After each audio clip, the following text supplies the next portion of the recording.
Una de las formas en la que los fondos de Venture Capital apoyan a las startups de su portafolio es a través de alianzas. Y una de las alianzas que me ha funcionado de maravilla es con Amazon Web Services. Gracias a las alianzas que tiene AWS for Startups con otros fondos de Venture Capital en Latinoamérica, he podido ayudar a las startups de mi portafolio con créditos de hasta $100,000. Si eres un VC y no tienes este beneficio, te estás perdiendo de mucho. Hola Cristóbal, estoy muy emocionado de platicar contigo. Bienvenido a Levantando Podcast. Hola Fran, muchas gracias por la invitación. Yo también. La verdad que creo que lo vamos a pasar muy bien, mucho que conversar. Sin duda, sin duda.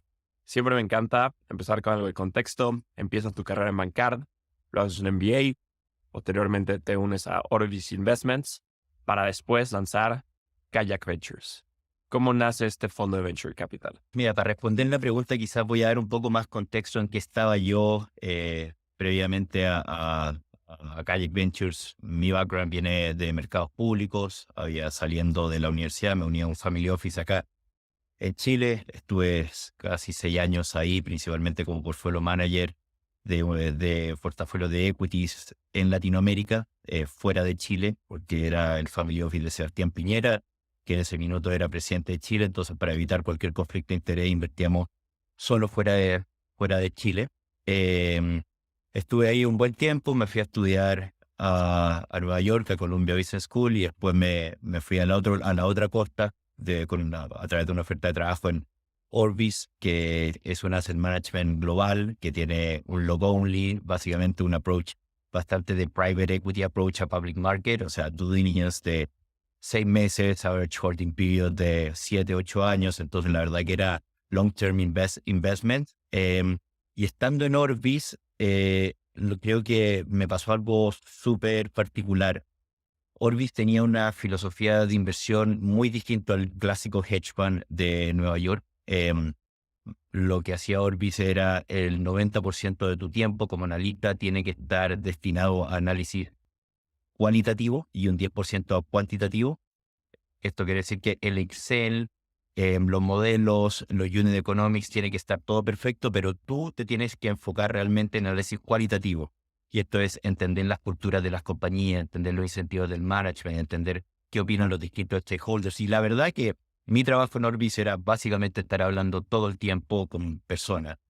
Y me empecé realmente a empapar y enamorar de esta filosofía de inversión y a creer que realmente uno como inversionista podía tener retornos sobrenormales a través de este approach. Y me quedó claro que la cultura de la empresa era de las pocas fuentes de ventaja competitiva sostenible que tenía una empresa. Y la curiosidad que me empezó a inundar es que, oye, las empresas que yo analizaba estando en Orbis ya eran empresas relativamente maduras, donde tenían las culturas muy formadas, las culturas tienen mucha inercia. Entonces hacer cualquier cambio cultural era difícil a esa instancia. Entonces me da la curiosidad de decir, oye, ¿qué pasaría si yo aplico este mismo playbook, esta misma set de herramientas que he venido desarrollando en Orbis, pero en etapas súper tempranas, cuando se está formando las culturas, que son esos 20, 100 primeros empleados, y ahí identificar aquellas empresas con culturas superiores y navegar todo el upside, todo un poco lo que le queda de recorrido a la compañía desde este primer minuto? Y es así como empiezo. Primero, estando en San Francisco, era más fácil hacer un network con gente en Venture Capital, empiezo a hablar con emprendedores, empiezo a hacer mis primeras inversiones ángeles, yo estando desde los mercados públicos, y me empezó a fascinar. Me empezó a fascinar, me encantó. La verdad es que empecé a también entender que no había mucha diferencia entre hablar con un CEO de una compañía ya listada en pública y que ya tenía muchos años de track record versus un founder que estaba en una etapa seed, serie A, y que realmente se estaban preguntando las mismas cosas. Entonces dije, "Oh, hay que, como que todos mis bias y mis secos de que iba a ser como analista, iba a ser un trabajo menos profundo, la verdad que fui eliminando. Y me fui apasionando. Dije, ¿sabes qué? Esto es lo que quiero hacer para los próximos 20 años de mi vida. Y todavía no tenía claro si es que lo iba a quedarme ahí en el Bay Area haciendo Venture Capital en US o en LATAM. Esto eran los años 2018, 19, y ya se veía punto de inflexión importante en lo que era Venture Capital en Latam. Ya estaba Nubank consolidado, Rappi, etcétera. Y estaba básicamente en esos pensamientos internos cuando un founder, un amigo de San Francisco, me dice, habla con Andrés Peche, que había sido su antiguo jefe en un trabajo acá en Santiago de Chile, porque Andrés está hablando con un family office, con una familia chilena, y quiere hacer un fondo de Venture Capital. Me pareció muy interesante. Mi primer approach es decir, la verdad es que yo ya estuve en un family office anteriormente, antes de irme a Estados Unidos. Estoy en un periodo de mi vida donde no quiero que nadie me ponga un cap al upside, quiero sentirme dueño de algo y realmente tener ese ownership mentality. Y entonces entré con el primer approach fue, exploremos esto, pero como que si viene de un family office tenía algo de duda. La verdad que primero conocí a Andrés, me acuerdo, fue un previo al COVID, fue un llamado y yo estaba en Lake Tahoe, justo en un fin de semana largo esquiando. Y conocer a Andrés fue realmente, dice, wow, esta es una persona que yo quiero pasar el resto de mi vida profesional junto a él, porque hay mucho que aprender y creo que había también un complemento natural. Andrés viene de un background más operativo, distinto al mío, que es más financiero, de inversionista, y después fui conociendo a la familia, las intenciones de este proyecto a largo plazo, y entendí que realmente lo que querían construir acá era un asset management, es a través de, con Kayak, hacer un primer fondo con un single LP, con ellos, generar track record, generar un poco, entender cómo opera la industria y realmente ser world class. Y después seguir levantando fondos sucesivos, obviamente con ellos como ancla siempre y incluyendo terceros en el camino que tengan este mismo pensamiento de largo plazo, de apoyar a la innovación y a la meritocracia de la región y querer algo y querer hacer algo world class. O sea, eso es lo que estamos buscando acá en Kayak y así nace, parte en abril del 2020. Yo parto primero remoto, estaba todavía en San Francisco, me quedo ahí unos meses que también sirvió para seguir haciendo relaciones, entender un poco el concepto de cómo construir portafolio, etcétera. Y después de septiembre ya me vengo a Chile con toda mi familia y un poco ya en pleno ramp-up del periodo de inversión del primer fondo. Que tu experiencia en inversiones en mercados públicos, que dices, ¿no? En Orbis eran puros mercados públicos, pero te apasionaban mercados privados. O sea, ¿qué cambio de mentalidad has tenido de pasar de invertir en mercados públicos a mercados privados? O sea, entiendo que la parte cualitativa es similar, pero ¿qué diferencias has encontrado entre estos dos tipos de inversiones? Sí, bien interesante la pregunta. Creo que en el mercado público hay más información, hay más data. Creo que es un poco más estudiar el pasado, mientras que en mercados privados, sobre todo el estate, es más estudiar el futuro. Son dos approaches distintos, pero sí uno igual tiene ciertos modelos mentales que aplican para los dos. Te diría como, y creo que esto es un poco más general y aplica para mercados públicos y privados. Uno como analista, como inversionista, creo que hay tres fuentes de ventaja competitiva. Un poco voy a decirlo en inglés porque es algo que, bueno, aprendí, pero uno tiene un edge de información, the information edge, analytical edge y behavioral edge de comportamiento. En mercados, y acá vamos a ir uno por uno, creo que puede ser interesante y las diferencias. El edge de información en mercados públicos casi que no existe. O sea, todos tenemos la misma información, por regulación las compañías van dando la misma información. En el price discovery, los precios están muy bien, reflejan toda la información, realmente creo eso. Y entonces en mercado público ese edge como inversionistas casi que no existe. En mercados privados y sobre todo en lo que hacemos nosotros en Venture Capital, sí hay edge de información. Y eso se traduce principalmente en tu calidad de deal flow. Cuando uno tiene una marca, uno es el primero en recibir un deal flow de calidad. Uno sí puede entablar relaciones de largo plazo, más allá de una transacción particular con los founders y por lo tanto puede haber entendido el track record de ese founder por más tiempo. Entonces creo que una diferencia importante entre el mercado privado y público es en la parte de la información, es que creo que en privado uno sí puede generar una fuente de ventaja competitiva a través de la información. Después viene el edge de analítico. Básicamente es, oye, te daba la información, ¿cómo la proceso?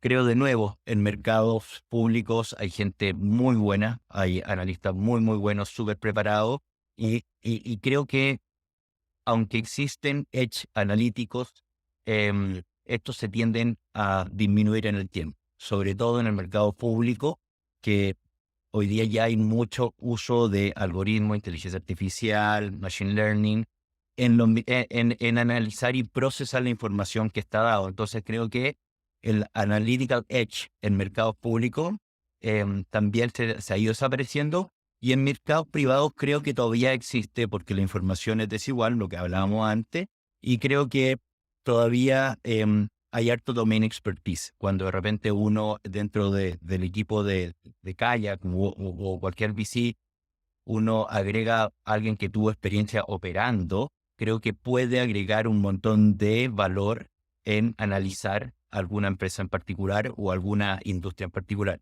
Entonces, ahí sí hay un edge como inversionista en mercados privados también, que lo hace muy interesante. Y por último, creo que donde hay más diferencia es en el edge de behavioral, que cuando uno habla, por ejemplo, uno piensa en mercados públicos.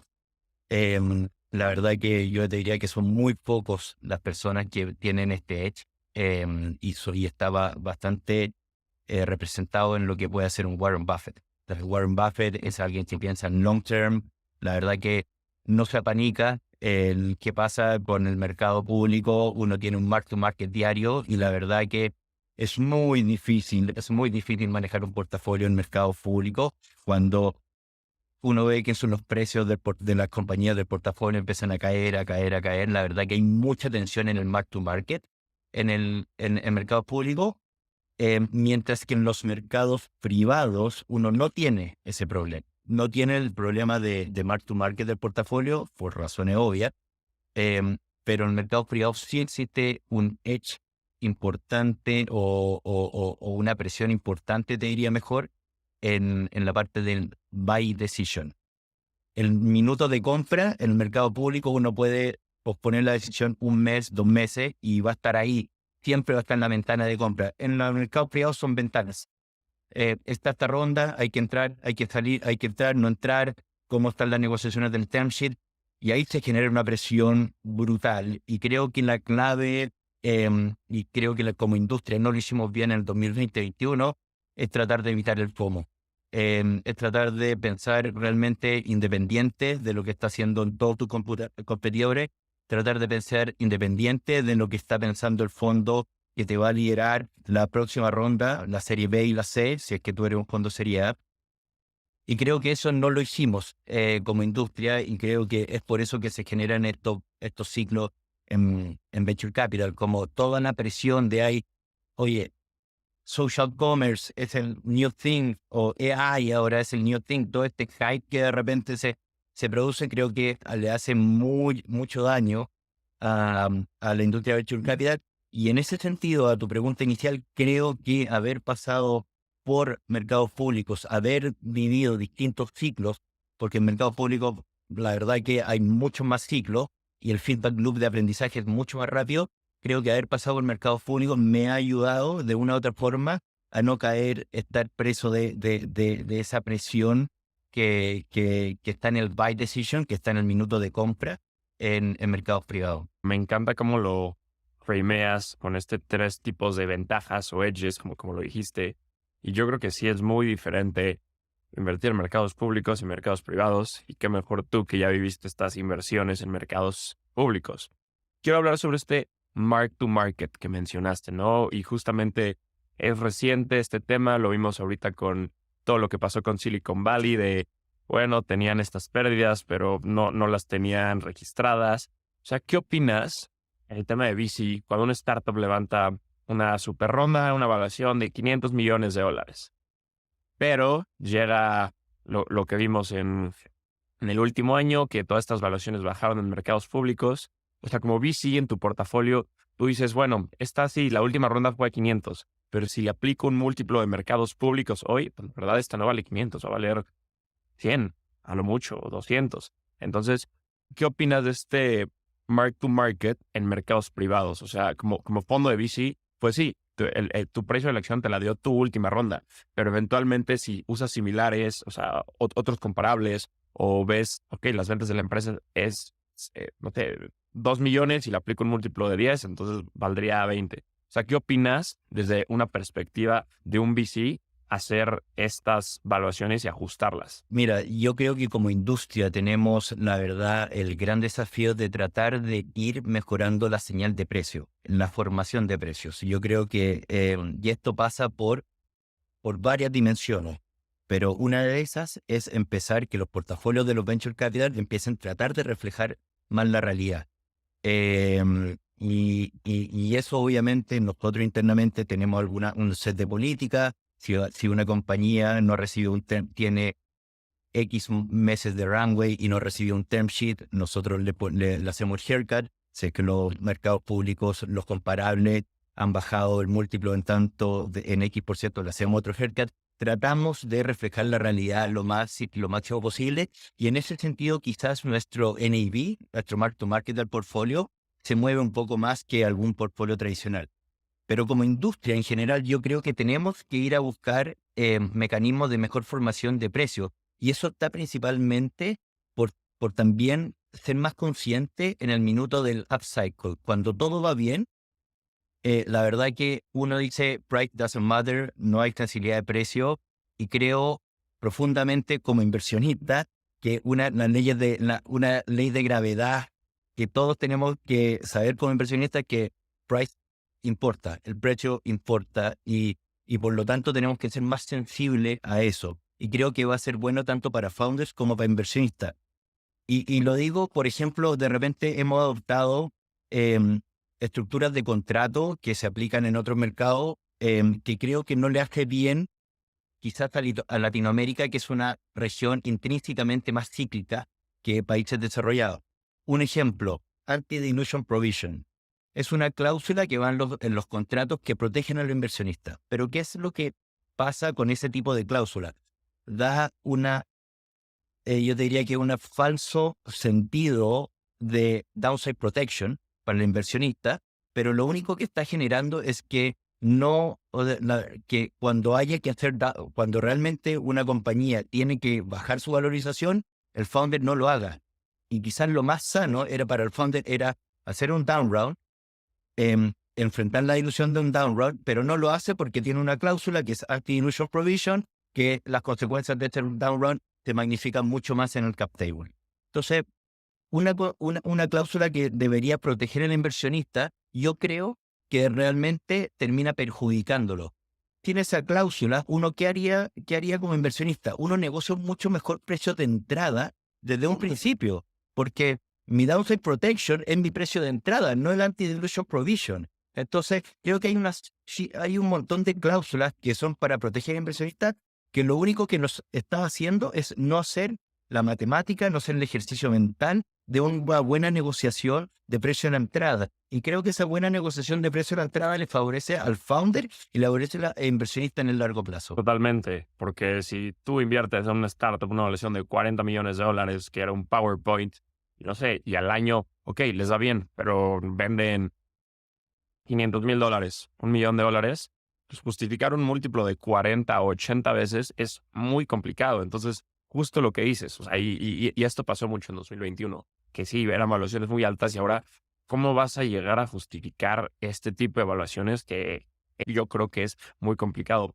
Ahora, Cristóbal, regresando un poquito a Kayak Ventures y este single LP, ¿no? Como fondo de VC, ¿qué diferencias ves respecto a un VC tradicional teniendo, no sé, decenas de LPs y a ustedes que solo tienen un solo LP? Creo que es una ventaja, absolutamente, pero es una ventaja principalmente por la alineación que hay en términos de la filosofía de inversión, en términos del time horizon, del tiempo que queremos estar en esto, entre el GP y el P. Creo que lo peor que puede pasar a cualquier fondo es tener una simetría o diferentes, te diría que alineamientos entre lo que quieren tus GPs y lo que quieren tus LPs. Cuando tú LPs quieren de repente tener un horizonte de inversión de 5 años y tú quieres como GP 5 años, o tus LPs quieren más downside protection, en las inversiones y tú quieres más upside, es cuando empieza a pasar eso, es cuando es la receta para el fracaso en esta industria, y eso aplica tanto para mercados privados como mercados públicos. La ventaja de tener un LP y que realmente vea esto como un proyecto de 100 años, que es como lo estamos pensando nosotros, es tener ese nivel de alineamiento muy, muy bien desde un inicio. Y obviamente que eso te permite tomar mejores decisiones de inversión, estar mentalmente más tranquilo, nosotros tener algún tipo de flexibilidad también.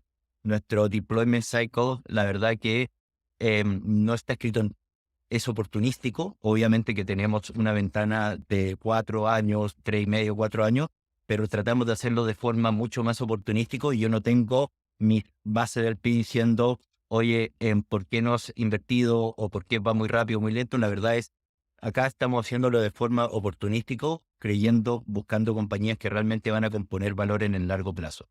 Entonces creo que lo que nos ha ayudado a tener un single LP es tener principalmente ese alineamiento desde un inicio.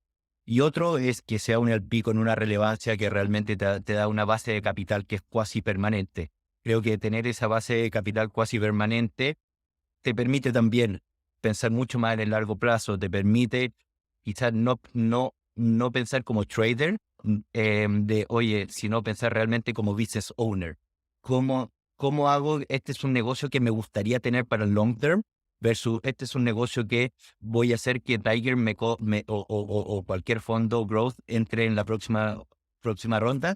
Creo que la perspectiva de analizar el negocio termina siendo mucho más de business owner que oye, va a haber demanda o no en la serie B. Y creo que eso es muy, muy sano para tomar decisiones de inversión y no estar preso a bias de que naturalmente uno tiene como inversionista. Claro, en este negocio puedes ver a largo plazo, ¿no? Y también no solamente en las inversiones, sino las relaciones con personas, que justo lo hablabas de, pues sí, todo es a largo plazo y en esta industria la liquidez la vas a tener a largo plazo cuando ya hayan salidas.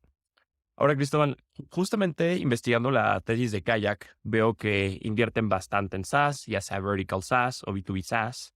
¿Qué métricas son las más importantes que como inversionista te fijas en un SaaS y qué tiene que estar bien para que digan, wow, tengo que invertir en esta oportunidad? Buenísimo, sí, la verdad que invertimos mucho en SaaS, creemos que la tesis en general es que la región todavía está en etapas muy, muy tempranas de digitalización, principalmente SMB y mid-market. Y creemos que hay muy buenas compañías que están protegidas de competidores globales.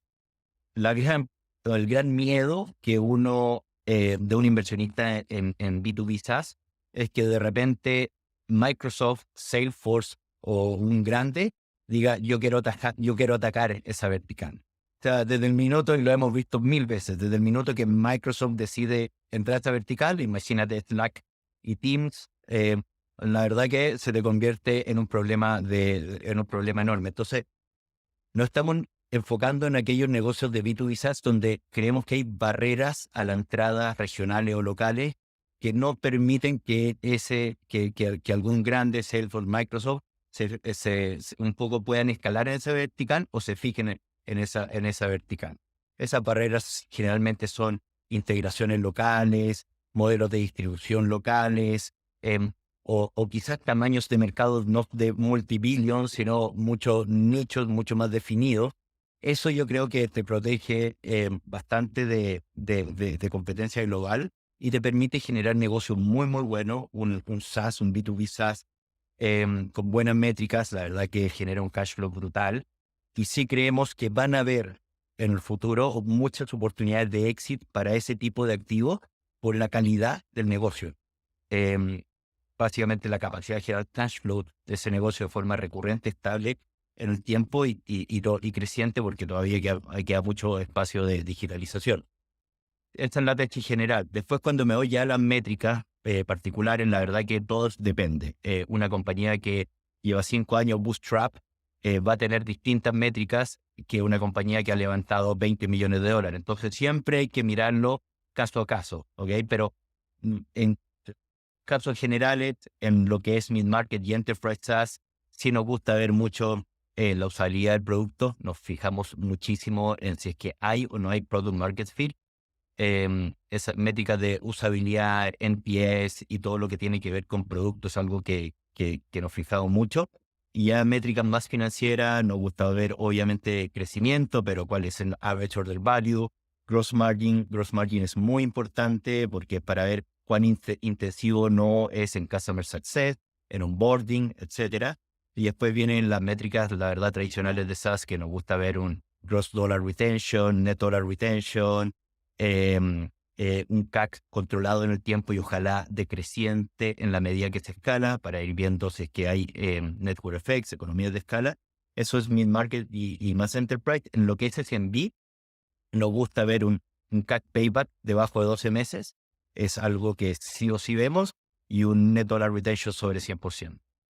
Eso es principalmente en lo que es SMB. Creo que esa es la fórmula ganadora en SMB y porque en SMB siempre va a haber una mortalidad natural de tu base de clientes. Dependiendo el sector, va a ser entre un 15 y un 25%. Y la única forma de contrarrestar eso es expandirte en tu base de cliente actual. Y eso se ve claramente en el net dollar retention, y el CAC payback tiene que ser debajo de 12 meses, idealmente bajo 9, para que no haya un hoyo muy, muy grande en financiar el crecimiento. Últimamente se ha popularizado esta métrica que se llama Burn Multiple. Creo que la inventó David Sachs de Craft Ventures. ¿Es algo que ustedes utilizan? Sí, muchísimo, total. Es algo que vemos porque al final es el P&L all-in. Porque cuando uno se fija en la tradicional, el LTV to CAC, tratamos, la verdad que lo vemos con mucho respeto el LTV to CAC, porque hay mucho escondido de qué se le asigna al CAC. ¿Se le asigna el overhead del CRO o no se le asigna? Entonces, ¿cuánto se asigna a la parte de producto, a un poco al crecimiento? Entonces, creo que la mejor forma de ver estos negocios, la eficiencia de estos negocios, es ver múltiple, sin duda alguna. Sí, veo que invertir en SaaS es más ciencia que arte, la verdad. O sea, sí es muy análisis riguroso, ahí no puede ser tan cualitativo. Ahora, Cristóbal, revisando un poquito tu background, veo que eres tanto Kaufman Fellow y hiciste un MBA, ¿no? O sea, eres de los pocos partners en Latinoamérica que tienen estas dos experiencias. O sea, ¿cuál de las dos crees que te ha formado un poquito más y te ha ayudado más para tu carrera como VC? O sea, en un MBA dicen que sí agarras un super network, la experiencia, etcétera. Y por otro lado, Kaufman es específicamente el programa enfocado en Top Venture Capitalist. Para hacer el disclosure, lo que hice en Kaufman fue durante mi época en Orbis, previo a Venture Capital, y lo hice para aprender más. Fue un curso en las tardes, no fue el fellowship que quizás te está refiriendo, que la gente, que hay poco y un grupo súper selectivo, y la verdad admiro mucho el programa, pero pude sí tener un barniz de lo que significa a través de este programa, y también me abrió una red de contacto en el minuto que yo estaba explorando en Asset Class para ver si es que me hacía o no sentido, y creo que aprendí muchísimo ahí respecto a la estructuración de los deals, los términos, todo lo que conlleva un term sheet, la verdad, y cómo el approach a negociar un term sheet, y también de construcción de portafolio. Entonces, la verdad que para mí lo que hice con Kaufman me enseñó mucho las mecánicas, sobre todo de lo que conlleva hacer un deal en Venture Capital. El MBA, como tú bien dices, es network, pero por sobre todo es un minuto de introspección. Realmente, ¿qué quiero lograr? ¿Qué es lo que quiero hacer en mi vida profesional? ¿Dónde quiero impactar o no? Al menos así me lo tomé yo. Y para mí fue la verdad que ya venía con un maletín de instrumentos de cómo ser inversionista. Y para mí fue básicamente afinar y refinar todos esos modelos mentales que estuve construyendo durante 6 años previo al MBA, y aplicarlos y tener frameworks definidos para invertir. Así que la verdad que los dos cumplieron funciones muy distintas, pero son bien complementarios para lo que hago hoy en día. ¿Y crees que el network de un MBA influye al momento de levantar un fondo? O sea, entiendo que ustedes tienen un single LP, ¿no? Pero para fondos subsecuentes van a tener varios LPs. ¿crees que sí hay un efecto? Que analizando últimamente como los partners de los VCs de Latinoamérica, no sé, te diría un número al aire que sea 80, 90% tienen MBA, ¿no? La gran mayoría. Entonces, ¿qué tanto afectará este MBA al momento de levantar un fondo? No sé si lo has llegado a pensar. La verdad es que no lo había pensado, pero mi primer feeling, mi primera reacción es que no tanto. Eh, Creo que, bueno, en Latinoamérica creo que puede ayudar como algún sello, entre comillas, de calidad, de que ética del trabajo, esfuerzo, etcétera. Em, y con el PIS norteamericano yo creo que es network, básicamente. La verdad que creo que la variable principal para hacer fundraising es track record, es integridad, es realmente cumplir tus promesas, las promesas que uno le va haciendo a los distintos stakeholders y ser un actor en el ecosistema que realmente agregue valor. Trate de ir a buscar relaciones win-win y yo creo que eso se nota fácil en un proceso de due diligence. ¿Cómo generas track record siendo un first time fund manager? Bueno, este es el gran desafío para un manager, es cómo te genero ese track record. Si sin track record no puedo hacer fundraising, sin fundraising no tengo el track record. La verdad que es el problema del huevo y la gallina. Y la forma que nosotros lo resolvimos fue a través de con el partnership con Stars, que es el Family Office. Y ellos nos están ayudando a través del primer fondo de ir generando ese track record y lo estamos generando de forma conjunta porque acaso esos partners para el largo plazo. La verdad que es súper difícil para alguien que no tenga un inversionista ancla como lo tuvimos nosotros. Es básicamente ir y levantar un fondo quizás más pequeño, mucho de network personal, ir a buscar ese track record y después ir escalando. Uno de los problemas que tiene ese modelo, en mi visión, es que la verdad que manejar un fondo de 10 millones de dólares, de 20 millones de dólares, es muy distinto a manejar uno de 80, 100 millones de dólares en términos de construcción de portafolio, en términos de deal flow, en términos de lead versus followers. O sea, la verdad que es un trabajo completamente distinto. Entonces, el challenge que hay ahí es cómo probar tus capacidades para un fondo de 10, 20 versus un fondo de 80, 100, que pueden ser muy distintos. Desde Kayak, el primer fondo son 100 millones de dólares, si no me equivoco. ¿Cómo es la construcción de un portafolio de 100 millones de dólares? O sea, justo lo dijiste, ¿no? Es un primer fondo, nada chico para los estándares en la TAM. O sea, normalmente, de lo que me ha tocado ver en mi experiencia, los primeros fondos van que entre 5, 10, 15, ya 20, exagerándole mucho, pero 100 es pues demasiado, ¿no? Desde mi punto de vista y en la TAM. O sea, ¿cómo construyes este portafolio de un primer fondo de 100 millones de dólares? Básicamente, te voy a decir el primer portafolio y después te voy a decir las lecciones que hemos aprendido y cómo estamos construyendo este segundo portafolio. El primer portafolio, la verdad y siempre operamos con mucha humildad, con conocer, siempre como retando nuestro supuesto. Y partimos con tickets más pequeños, siempre con un norte de llegar a cerca de 25 compañías, como partimos, y con tickets más pequeños, siendo más followers en un principio y en la medida que fuimos aprendiendo el juego, mejorando el deal flow, entendiendo ya que nos estábamos posicionando bien, fuimos subiendo el tamaño de tickets, fuimos agarrando más convicción en nuestras decisiones y fuimos también empezando a liderar ronda. Yo creo que hemos liderado cerca de 2/3 de las inversiones que hemos hecho en este primer fondo, que son 23 compañías. Y al principio fuimos siempre followers y después empezamos a liderar, que es donde nos sentimos más cómodos. En la misma dirección, nuestros ownership empezaron a subir en el tiempo. El ownership al principio estaba en torno al 5%. Y terminamos ya buscando ownership, ojalá mayores al 10% en las rondas que participamos. Entonces, este fue nuestro camino de construcción de portafolio del primer fondo, con un mix de primeros tickets a follow-on cerca de 50 y 50. También había esta concepción que es let your winners run, o sea, cuando realmente tienes una compañía que son los ganadores, invierte en cada una de las rondas y trata de proteger tu ownership lo máximo posible. La verdad es que nosotros lo hacemos, pero hasta cierto nivel.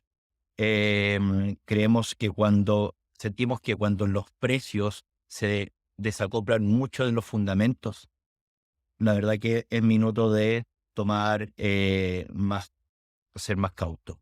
Entonces, si estamos en cada una de las rondas, no vamos como a proteger nuestra prorrata. Si hacemos, lo vemos con ojos frescos, tratamos de que un nuevo partner, no el que lideró la ronda pasada en ese particular deal, vea la inversión y trate de analizar si es que esta es una inversión en su propio mérito que la agrega al portafolio o no. Entonces tratamos de ser súper disciplinados en términos de la decisión de follow-on y sí consideramos, como te dije antes, el precio. Fondo 2, ¿cómo nos sentimos más cómodos? También, fondo 2 va a ser un fondo más concentrado, vamos a estar apuntando en vez de 25 a 20 compañías, ojalá con ownership también sobre el 10% desde un inicio. Obviamente que siempre flexibilidad, depende cada caso a caso, y lo que te estoy diciendo básicamente es el modelo, pero bueno, en la flexibilidad yo creo que se agrega mucho valor también. Y también un ratio de primeros tickets de cerca de 60% primeros tickets, 40% follow-on, muy parecido al primero. Y lo que yo creo que es más particular en este segundo fondo y que sí lo fuimos haciendo en la segunda mitad del primer fondo, ir a buscar aquellos modelos de negocio que tengan mayor capacidad de navegar los distintos ciclos de la región. Mientras que en Estados Unidos existe el concepto de Power Law y cada inversión te tiene que retornar el fondo completo, nosotros sí vamos a tratar de manejar un poquito mejor lo que es el downside protection en el fondo 2. Sí vamos a tratar de que nuestra mortalidad sea menor al 50%, obviamente que nunca cero, va a haber siempre un tercio o algo por ahí que va a existir mortalidad y es natural y está bien y es sano. Si fuera cero es que algo mal estamos haciendo. Vamos a tener un balance vamos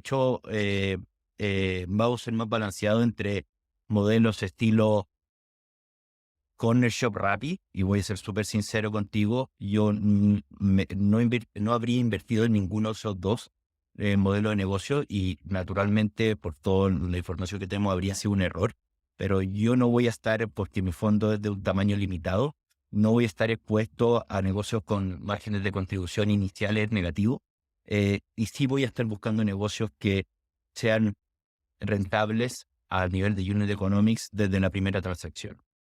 Eso es lo que estamos haciendo y por eso tenemos un sesgo bastante grande a los negocios que tengan gross margin altos, que tengan modelos eficientes de distribución, que no sean muy intensivos en capital de trabajo ni en CAPEX, y también tengan el potencial de escalar. Entonces, creo que a diferencia de un VC tradicional, vamos a estar más enfocados en parte de generación de flujo de caja para navegar en los ciclos de la región. Y ahorita, mucho más como está la condición macro, hay que enfocarse muchísimo en los fundamentals y que haya márgenes grandes, que contribution margin sea positivo, todo estas cosas que pues, es fundamental, ¿no? En todas las inversiones y que sean positivas, que no estén, esta parte del blitzscaling ya se acabó, ya no hay capital para hacer ese tipo de estrategias. Ahora, Cristóbal, ya vas en la parte final de la entrevista, te voy a hacer unas últimas preguntas donde te pido que la respuesta sea lo más breve posible. ¿Preparado? Vamos. ¿Cuáles son las tendencias que más te emocionan como inversionista? A mí sí me emociona mucho la digitalización de la pequeña y mediana empresa. Creo que la verdad que me frustra mucho cuando muchas de las compañías del portafolio van a un comercio y todavía están en papel y lápiz, donde no tienen su conciliación bancaria. Creo que eso genera la mayor fuente de empleo de la región debería ser la pequeña y mediana empresa, y como es en muchas partes de la economía desarrollada, pero en Latinoamérica la productividad de estas pymes es muy baja.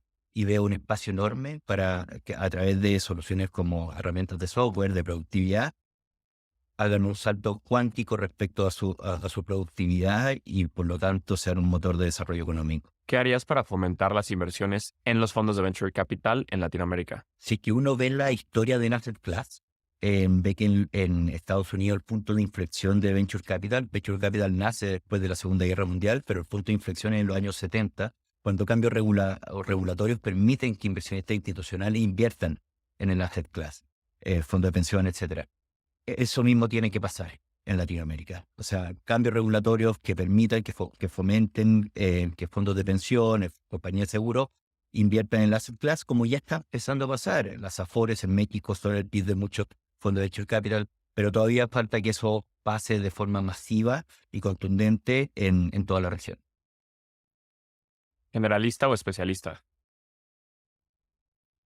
Creo que yo soy generalista, creo que en Venture Capital y en particular en Latinoamérica, ser generalista es vital por un tema de tamaño de mercado. O sea, muy especialista creo que te queda muy corto en la región. Y también porque especialista, generalista te da esa capacidad mental de ir tomando conceptos de distintas disciplinas y ir buscando esos lugares donde distintas disciplinas se colapsan, o sea, la intersección de distintas disciplinas. Y creo que la innovación está en la intersección de distintas disciplinas. Y esto es algo que la verdad aprendí mucho del partner de Warren Buffett, que es Charlie Munger, que es alguien que un poco lo que enseña es el worldly wisdom, dice, es tratar de tener una mente lo más amplia posible, e ir buscando dónde las distintas disciplinas se intersectan para buscar realmente la innovación. ¿Qué consejo le darías a un first-time fund manager? Creo que enfocarse mucho en la relación con su LPs. El alineamiento que hablábamos anteriormente de qué es lo que quiere el LP con lo que tú vas a un poco a invertir, a la propuesta de valor, tiene que ser uno a uno. Creo que cuando se quiebra esa relación es cuando un manager pierde toda capacidad para realmente hacer una compañía para el largo plazo. Por último, ¿cómo ves a Kayak Ventures dentro de 5 años? Lo veo siendo único. La verdad que no queremos ser un fondo más de la región. Queremos tener un ADN propio donde no queremos ser un copycat de un fondo de venture capital americano. Queremos ser únicos y la verdad que estamos construyendo una firma con esos pilares. Hoy día estamos levantando un segundo fondo. Ojalá seamos exitosos en eso. Ya tenemos un primer closing, lo que nos está permitiendo invertir. Estamos activamente invirtiendo actualmente. Y lo veo, ojalá, con un tercer fondo del mismo tamaño. No queremos crecer. La verdad, el hecho de estar alineado con nuestro PI principal, creo que ayuda a normar todos esos conflictos de interés que existen en la industria en mi opinión, tener fondos muy grandes, tratar ganar a través mucho del manager fee y no del performance fee o carry. Entonces, me gusta el hecho de mantenerme en un tamaño que es lo suficientemente grande para atraer un equipo world class y tener procesos world class, pero lo suficientemente pequeño para darle el retorno esperado a nuestro LPs y estar completamente alineados con ellos. Cristóbal, disfruté muchísimo platicar contigo. Muchísimas felicidades por Kayak Ventures y todo lo que han hecho. Y estoy seguro que la van a seguir rompiendo ahorita con su segundo fondo. Muchísimas gracias, Fran. La verdad que lo pasé muy bien y gracias a ti por todo lo que estás haciendo para el ecosistema. La verdad que eres clave.